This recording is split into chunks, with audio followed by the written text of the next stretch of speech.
Okay, the first document that we have on the screen is Cedar Lake Bungalows, okay? Now, when I say to you, the question will say, what is the total revenue, okay, for the first quarter, second quarter, third quarter, and fourth quarter, as well as the year-to-date totals. So what would you do, what would you tell me to do if you were going to, if I asked you for the year-to-date totals and the total revenue? What would you say? You would click in C4, right? Yep. Okay, hold down your shift key, right, and click in cell G6. Because remember, you have to have a blank row and a blank column, right? Okay, and then what are you going to do? Alt equals your favorite key, Yes. right? Okay, the next thing, your expenses. What are your total expenses and your year-to-date totals? Once again, you're going to click in cell C9, hold down the shift key, and click where? G13. G13. And have you got a blank row and a blank column? Yes. What are you going to do? Alt equals. How long did that take you? 2 seconds. Okay. Yeah, I see that. Do you see the total expenses? So click in there, press F2, and spell it right. I saw that and I thought, oh no. Well, it's more expensive when it's toodle. But I okay. But what I have to tell you is that one isn't mine. I'm using somebody else's. Oh. Okay, so now let's go to the net income. If you know what your revenue is and you know what your expenses are, what would you tell me to do to find net income? No, you take your revenue. If you had a sweater, if you bought a sweater and you sold a sweater for $100, but you only paid 50, you take revenue minus expenses, right? So put in your equals key and you would click in C6, which is your revenue, right? Minus, press your minus key, minus your expenses, which is C13. So have you got C6 minus C13? All right, press enter. And did you get 62,490?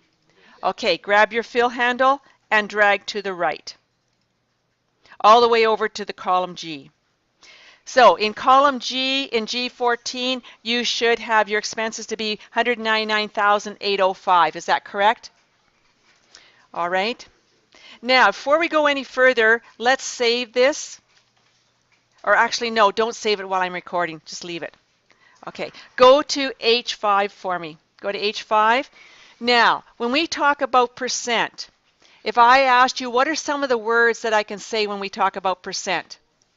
As compared to, as a portion of, as a share of, as a percent of, in relation to, right? So I want to know what percent are my rentals as compared to the total revenue.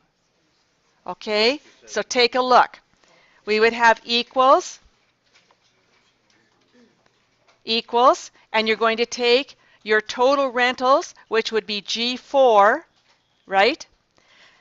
As compared to means what? Divide, and I said compared to the total revenue. Where's the total revenue? G7. And what do I have to remember? G7 is absolute, because we've got to compare each one of the revenues to the total. So have you got G4 divided by G6? All right, press enter. And now grab your fill handle and drag down to H6. And did you get 62.01 and 37.99? And your total, of course, will be 100%. Okay, one more time. Let's try it. I want you to click in cell H9. The question again says to you, what percent are the boat's expenses to the total expenses? What would you tell me to do? Stacy, pay attention and listen to the wording. Okay, all right, so you're going to put in your equals, and you want to take your expenses total as compared to means divide by your total expenses, which would be G13. And what do you have to remember? F4 to make it absolute, and press enter. Okay, grab your fill handle and drag down to H13. There's nothing here for net income. You don't put anything in there. All right, now let's go to I4. Let's go to I4. And how would you find the average quarterly income? How would you find average, first of all? What do you think you'd put in? Equals average. Okay, so put in equals average. Open your parentheses.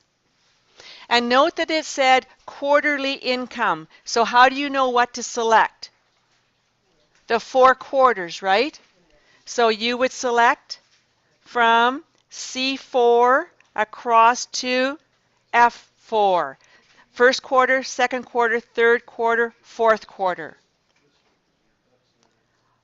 So have you got equals average, C4 to F4?